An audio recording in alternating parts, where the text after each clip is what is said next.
યાદ આવે ભોળાનાથનું મંદિર, આમ હનુમાનનું મંદિર, એમાં બરોબર એક દીક બ્રાહ્મણ પૂજા કરી અને નીકળી ગયો. એટલે મા પાર્વતીએ ભોળાનાથને કીધું, ભોળાનાથ કાલે મકર સંક્રાંતિ છે, આ ગરીબ બ્રાહ્મણ છે, આને કંઈક આપો, આને કંઈક આપો. આપણે ઘર બાંધીને બેઠા, આને કંઈક દો. હામો હનુમાનનું મંદિર એટલે હાથ નાખ્યો, હનુમાન ક્યાં બ્રાહ્મણ મારી પૂજા કરવા આવે એમ તને બે આંકડાને માળાયું ચડાવી જાય. કાલે મકર સંક્રાંતિ છે, આ બ્રાહ્મણને કંઈક દે. કે બાપા કાલે વેદ કરી દઉં. કે કેટલો કરી દે? કે 10,000નો કરી દે. હે કે 10,000નો કરી દે. બરોબર હનુમાન બાપાને બોલવું, ત્યાંથી બરોબર ગામના વાણિયાને નીકળવું. એને એમ થયું કે ગોરુ બાપાને કાલે 10,000 દડે એમ છે.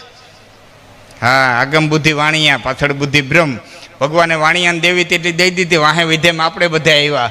પછી ઓમ પોતાનું ડોલમાં ડોય હાવણી બોડીને સાટા ઉડ્યા. એમાં કોકને ઉડ્યા, કોકને નથી ઉડ્યા. હજી એમને રખડે બિસાડા. આગળ ગોતતો તો વિરલભાઈની કેમ ના નીકળી ગયા એમ. બાલિયા સાહેબ ની બધા નીકળી ગયા છો ત્યાંથી. આવ્યો ને ફોન મને આવ્યો તો ગોંડલ ચોકડી દબાવજો ભાઈ, હું બધું તો આવવાની તૈયારીમાં છું. એટલે ગાડીને જરાક શું કે હું જગમલભાઈ કાર્યક્રમમાં જતા હતા. ગાડીની વાત આવી ને, હવે કાર્યક્રમમાં જતા હતા ને અમારી ગાડી ત્યારે તો એમ્બેસેડર હોતી સાહેબ, આવી મોટી ગાડીઓ હોતી નહીં. પણ સામાન્ય રીતે સાહેબ એમ્બેસેડર છે ને 80ની ઝડપે તો જાતી જ હોય. એમ્બેસેડર 80ની ઝડપે જાતી હોય. એ અમારી એમ્બેસેડર જાતી હતી ને, પડખેથી એક જવાન મોટરસાઇકલ લઈને નીકળ્યો. હું કરતો મોટરસાઇકલ જવા દીધું, ગાડીની સાઈડ કાપી લીધી. જગમલભાઈ મને કહે, ભાઈ હા, એ કે અજ્ઞાનીના હાથમાં વિજ્ઞાન આવી ગયું, અજ્ઞાનીના હાથમાં વિજ્ઞાન આવી ગયું. સરસ, જો તમે તમારો માર્ગ કરી લીધો ને, એ મને ગમ્યું. હા, પોતપોતા હવે આવતા રહ્યો ને, સાંભળ્યું ને આવતા રહ્યો. જગ્યા પૂરતી મારો બાપ લ્યો. આ કારણ કે આ છે ને અમારા સામે 4 પ્રકારના સોતા હોય. એક બકરી જેવા હોય, એક હુપડા જેવા હોય, એક હંસ જેવા હોય અને એક ચાતક જેવા હોય. એક બકરી જેવા હોય, થોડું થોડું ખાય. હા, બકરી ત્યાં ધરાય એટલું પણ એ ઠેકાણ ધરાય નહીં. 2 ટાટિયા વાં મારે, ત્યાં 2 બચકા ભરે, વળી પાછા 2 ટાટિયા વાં મારે, ત્યાં વળી પાછા 2 બચકા ભરે. એ બકરી જેવા હોય, થોડું થોડું લેતા જાય. ફરમાય છે એ કરે ને, પાછું ઝટ પૂરી કરો એમ એ કહે. બીજા હુપડા જેવા હોય, કેટલું સારું બોલાય ન ગોતે. હું નબળું આવ્યું એટલે ક્લિપ કરીને બીજે દી મૂકવા થાય, માગો માફી.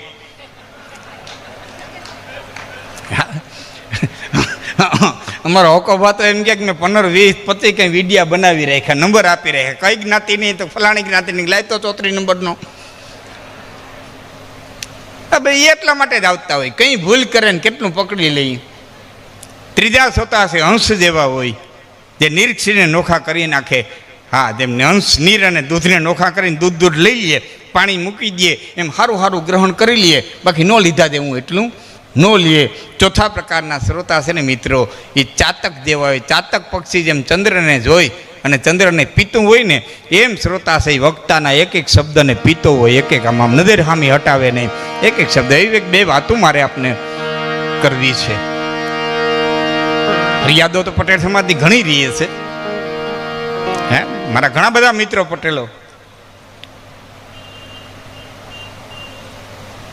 વિરલભાઈ સામાન્ય રીતે ખાટલા બેઠક હોય ને, એમાં હૃદયની નાખતા હોય. બધું એમાં છૂટથી બોલવાની વાત હોય. મને એક દી કીધું, મને કે લાખનસિંહભાઈ તમે રાજપૂતોના વખાણ કરો. આ કલાકારો બધા આયુરુના વખાણ કરે, મેરના વખાણ કરે, કાઠીના વખાણ કરે, રાજપૂતોના વખાણ કરે. અમારા પટેલોમાં કોઈ નથી થયા. હું તમારામાંય દાતાર થયા છે, તમારામાંય હુરાપુરા થયા. અમથા તો નહીં થયા હોય. તમારામાંય હુરાપુરા થયા, તમારામાંય ગાયોની વારે જાય એવા થયા, તમારામાંય સંતો થયા. બોદલરામ ને, દયારામ ને, વાલમરામ ને, આપણા આ સંત મહાત્માન, આવું તો કેટલાય. તમારામાં ભક્તો થયા, તમારામાં કવિઓ થયા, દાતારો થયા.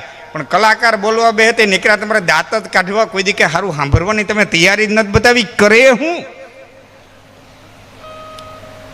એક વાત તમારી આવે અને એ કલાકારને તમે માન આપો, તમારી એક વાત કરે અને એને તમે સહકાર આપો, માન આપો, પ્યારથી સાંભળો, તો એની બીજી વખત બીજી વાત ગોતીને આવવાની ઈચ્છા થાય. ઓલો વાત માંડે ને તમે તમારી માંડો, પછી ઓલો બિસાડો શું કરે કલાકારે? તમારી વાતો આમ ડટાણી. આમ કડવું છે છતાં સત્ય છે. મારા મિત્રને કીધું તમારી વાતો આમ ડટાણી બાળકને કયો અમારામાં કોણ હુરાપુરા થયા, લાવો એનો ઇતિહાસ અમે કલાકારો સુધી પહોંચાડીએ અને એ કલાકારો અમારા એ હુરાપુરાના ઇતિહાસને રજૂ કરે. એ કોશિશ જ નથી કરી. આ તો મેળવવું જોઈએ બાપ, બારોટોને માન દેવું જોઈએ, ચોપડા વચાવવા જોઈએ. એમાં એની સંવંત સાલ એ બધી કઈ રીતે કપાણા એ બધું આવે તો વાતો બજારમાં આવે. અમથી બાપા અમે બધાની વાતો કરતા આવીશું. હા, તો વાત તમને એ કરતો હતો કે 4 પ્રકારના શ્રોતા હોય. એમાં હંસ એવા શ્રોતા કરતા અમે ચાતક જેવા હોય ને એ અમને પિતા હોય શ્રોતા. હા, એ વાતની જે મજા હોય. દીકરીઓ બેઠી છે એટલે એક વાત વચ્ચે કરી દઉં. કુતિયાણાની બાજુમાં ખાગેશ્રીનો નેહ અને ખાગેશ્રીના નેહની માલિક પર એક માલધારીની બાઈ, માલધારી એટલે તારણ રબારી ભરવાડ કોઈ પણ આવે, માલધારીની બાઈ 10 વર્ષથી આ પતિને પેરાલિસિસનો હુમલો આવ્યો હતો. ખાટલાના માલિક હાડકાનો માળો થઈ ગયો હતો. કુતિયાણાની બજારમાં છાણા વેચીને છોકરાઓને ભણનારી, કુતિયાણાની બજારમાં છાશ વેચી અને બાળકોને ઉછેરનારી એ બાઈ હાલી જતી હતી. અને એક દી દેર હામો જડ્યો અને દેરે હામા જડીને એટલું કીધું, ભાભી હવે તો રામદેને ક્યાંક નાખે, રામદેને ક્યાંક નાખે, હાજો નહીં થાય. એની વાંહે કેટલા વર્ષ બગાડે, તારી જુવાની સુધારી લે. અને એક કુતિયાણાની બજારમાં છાણા વેચી અને છોકરાઓને નભળનારી બાઈ તેથી એટલું કહેતી હતી, દેર તો હું કહેવા માગે છે ને એ હું સારી રીતે સમજું છું. તારી આંખમાં જે વાસનાના હરપોલિયા રમે છે ને એ હું સારી રીતે જોઈ શકું છું. ઘણી વખત મને બોલાવવાની કોશિશ કરતો તો હિમાળેથી મોઢું ફેરવીને વહી જતી હતી. દેર મેં તારી વાત ઉપર કોઈ ધ્યાન નહોતું દીધું, પણ આજ હિમાળે ઊભી રાખી અને તમારો જવાબ માગે ને તો સાંભળી લે ને. એક માલધારીની અભણબાઈ તેથી દેરને જવાબ દેતી હતી, કયું હું ડગું તો હામો ડુંગર ડગે,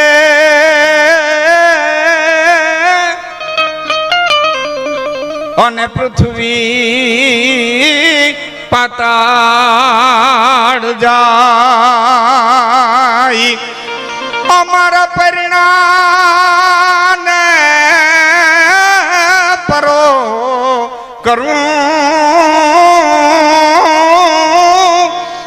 તો ડાડો હુરજ ઝાંખો થાય, અમારા પરિણામ મારા પરિણામે પરો કરું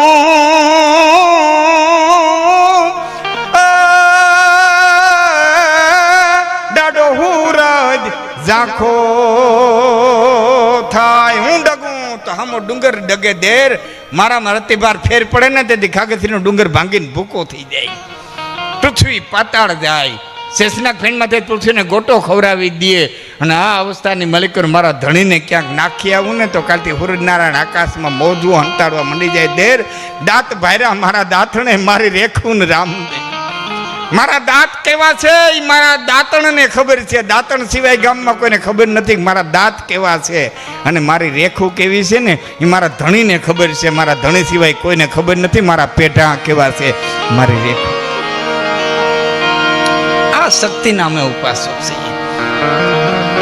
આ તાકાત. હા, એ હનુમાનજી મહારાજના શબ્દોને છૂટવા કે કાલ ભૂલી નથી ગયા ને પાછું મારો વાત શંકર બાપાને કહેતા હતા, વાણીઓ નીકળો યાદ આવ્યું ને પાછું કે બાપા કાલ 10,000નો જોગ કરી દે. બસ આ હું વાત કરવી નથી, બરોબર ગામના વાણિયા નીકળવું. કાલ ગોરુ બાપાને 10,000 જડે એમ છે.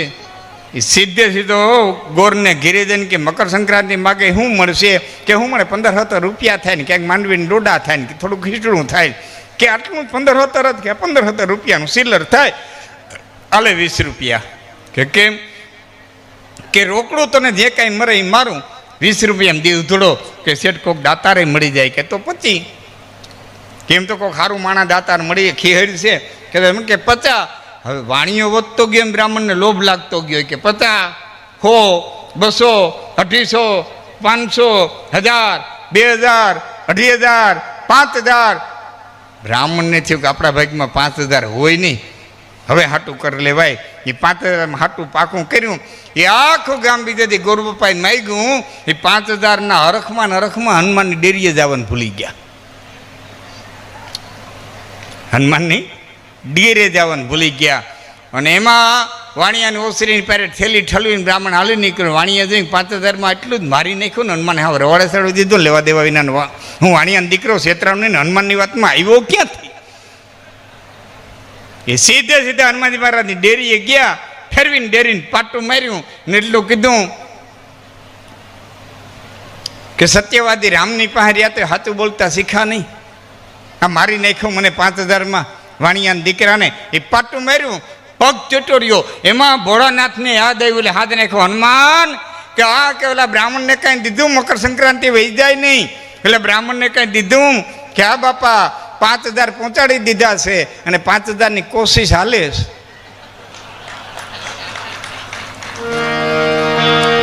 હવે તાના છોકરા આવીને ધરે તો મૂકું.